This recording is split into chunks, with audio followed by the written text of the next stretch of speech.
ఇంద్రలోక భవనాన్ని ఈడ్చుకొచ్చి గదిలో మార్చి మళ్ళీ కట్టారో ఏమో మాయజాలము తెలుసు మంత్రకారడి తెలుసు రెంటి కన్న ఇది ఇంకోటేమో నీలాకాశం నేలాకొస్తే ఇట్టాగే ఉంటాదో ఏమో ఈ సంతోషం దాచాలంటే హృదయాలు ఓ వంద కావాలేమో ఇంతందంగా ఉంటుందా ఈ లోకం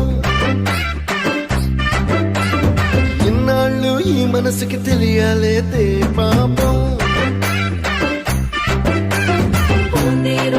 ఇంద్రలోక భవనాన్ని ఈడ్చుకొచ్చి గదిలో మార్చి మళ్ళీ కట్టారో ఏమో మాయజాలము తెలుసు మంత్రకారడి తెలుసు రెంటి కన్న ఇది ఇంకోటేమో నీలాకాశం నేలాకొస్తే ఇట్టాగే